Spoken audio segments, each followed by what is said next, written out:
Récemment, je regardais au travers de ma vitre, de mon salon ou de ma cuisine et je constatais que les arbres qui avaient perdu de leur feuillage, de leur verdure, de cette belle couleur verdâtre que nous pouvons avoir en été, euh, elles avaient commencé à reprendre vie. Les arbres avaient recommencé à avoir des feuilles et tout.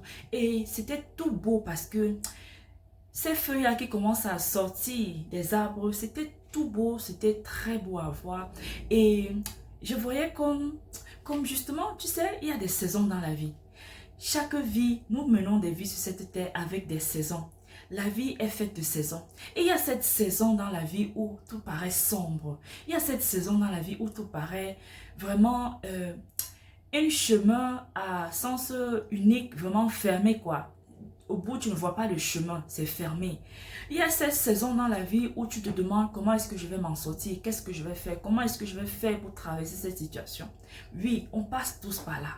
Il y a cette saison où tu n'as même pas parfois, lorsque tu te réveilles le matin, de sortir de ton lit tellement tu en as peut-être marre, peut-être tu es fatigué, peut-être tu es fatigué.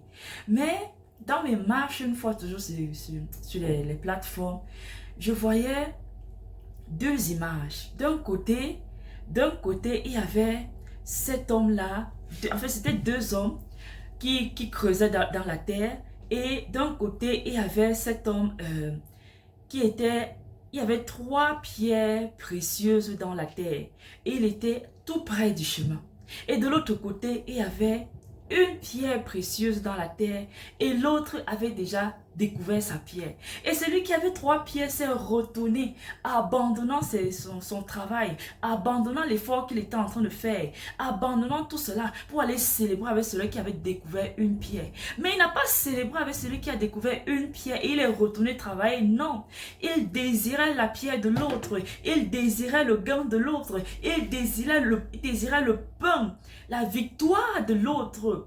Il désirait la victoire de l'autre. Justement, toujours dans mes balades, c'est un peu triste, mais c'est la vie, c'est comme ça qu'elle est faite. Il y avait une autre, non, c'est une histoire de deux filles qui ont beaux-arts, on dit ça comme ça, qui ont traversé la Méditerranée pour arriver en Europe. C'était dans un pays de l'Europe, je ne sais plus lequel, et l'une d'elles a obtenu ses papiers sur le territoire avant sa copine.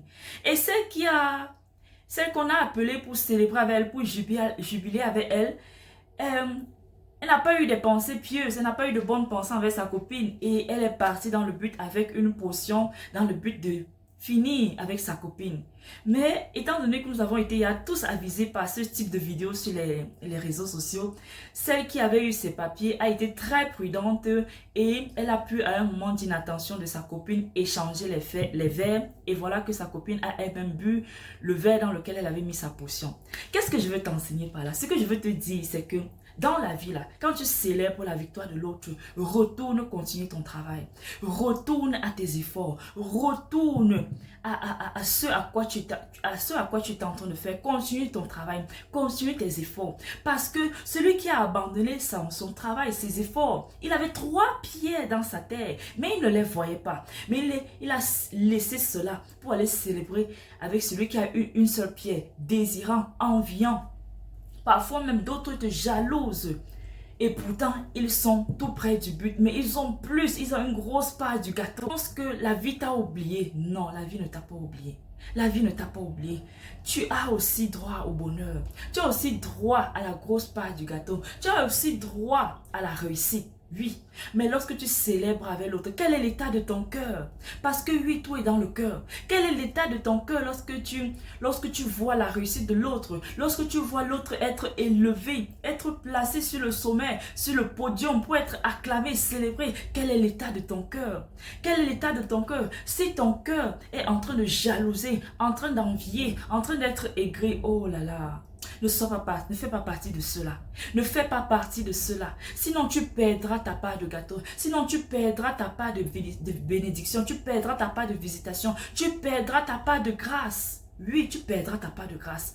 Fais partie de cela que lorsque tu célèbres, oui, tu es contente pour ta copine, tu es contente pour ton frère, pour ta soeur, tu es contente pour la promotion de ton collègue. Oui, tu es contente pour celle-là qui a accouché. Tu sais, Je n'avais pas encore accouché lorsque une de mes amies à moi, elle avait accouché.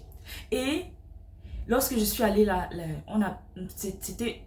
on a passé un très bon moment lorsque je suis allée là la visiter. J'avais préparé et j'avais fait un bon mets succulent. C'était une sauce gombo. Elle l'aimait bien et avec les oreilles de porc, avec du poisson fumé. Et lorsque je le lui ai apporté, on a passé du temps. C'était chez elle et on a passé du temps. J'ai porté sa fille. J'étais très contente pour elle. Même quand je l'avais visitée à l'hôpital, j'étais très contente pour elle. L'état de ton cœur. Mais ce temps-là, moi aussi, je pleurais de mon côté. Je voulais avoir un enfant. Je pleurais de mon côté. Et Seigneur, souviens-toi de moi, visite-moi. Je n'avais pas un cœur aigri, jalousant, enviant l'autre. Ça peut être une envie positive. Ça peut être une envie positive, mais pas une envie dans le sens de nuire à la personne qui est en face de toi. Donc lorsque je l'ai visitée, j'ai passé du bon moment avec elle, avec son enfant, mais j'étais déjà enceinte et je ne le savais pas. J'étais déjà enceinte peut-être de quelques jours, de quelques semaines, mais je ne le savais pas. Je te dis ça pourquoi? Parce que nos enfants ont un écart de 9 mois. Donc je me suis rendu compte que waouh, donc je pleurais dans le mois lorsque j'étais seule pour avoir un enfant et pourtant je l'avais déjà et je me suis souvenu que waouh, si mon cœur était mauvais, si mon cœur était aigri, vraiment regardant son enfant avec mépris ou la regardant elle avec mépris, quelle aurait été la suite? Quelle aurait été la suite? Donc c'est ce que justement je vais te faire comprendre. Lorsque tu célèbres avec ton collègue, lorsque tu es au mariage des autres, lorsque tu célèbres la promotion, le baptême, la réussite, le bac du fils de ta voisine ou de la fille de ta voisine ou de ton voisin, l'état de ton cœur est très important. L'état de ton cœur, il faut chasser l'orgueil, chasser le mépris, chasser l'envie malsaine, chasser toutes ces mauvaises pensées-là qui vont venir te faire comprendre que, en fait, tu ne mérites pas. Donc, tu vois, celles-là, certainement, ils auraient triché, certainement, ils auraient trafiqué pour avoir la promotion, certainement. Épargne-toi de toutes ces pensées. Ça ne t'aide pas. Tu n'en as pas besoin. La seule chose que tu as besoin, c'est que, waouh, si l'autre a pu obtenir cela, si l'autre a pu obtenir sa promotion maintenant, certainement ta promotion en chemin, certainement ton enfant est déjà là ou en route, certainement ta gloire, ta victoire aussi est très proche. Alors, pense à garder tes pensées. Il y a une parole qui dit que garde tes pensées plus que toute autre chose. Lorsque je lis le tout autre chose là, ça me parle fortement. Garde tes pensées plus que toute autre chose. C'est de là que viennent les sources de la vie. C'est de là que viennent les sources de la vie. On n'a pas dit que ce sera une vie positive ou négative. Hein? C'est de là que viennent les sources de la vie. Donc si tes pensées sont malsaines, mauvaises, tout ce que tu peux imaginer, elles vont refléter cela dans ta vie. Elles vont refléter cela dans ta vie. Parce que la parole dit que c'est de là que viennent les sources de la vie. Donc, ces pensées-là produisent une vie. Ces pensées-là produisent un style de vie. Donc, si tu t'arranges à avoir des bonnes pensées, des pensées saines, pieuses et tout ce qui va avec, tu auras justement une vie qui reflète ces pensées-là. Tu auras une vie qui reflète ces pensées. Change tes pensées, change ta manière de voir la vie, change. Écoute, pleurer sur son sort ne change rien. Quand j'appelle toujours ma maman, elle me dit, mais toi tu es toujours joyeuse, tu es toujours joyeuse. C'est comment? Tu as une bonne nouvelle à m'annoncer. On t'a parlé de... Tu as reçu le million. Mais je lui dis, maman, j'ai plus que le million. J'ai plus que le million. Je ne sais pas ce qui peut m'attrister. Je ne sais pas ce qui peut m'attrister, vraiment. Donc, et même si je peux être triste, ça peut arriver. Mais c'est vraiment de très courte durée. C'est de très courte durée parce que lorsque je suis triste, directement, je me rappelle, je suis une source de joie. Directement, ces pensées-là, cette tristesse-là me quitte. Elle me quitte vraiment comme si on a éteint un interrupteur où on a allumé la joie, quoi. C'est comme ça que je suis.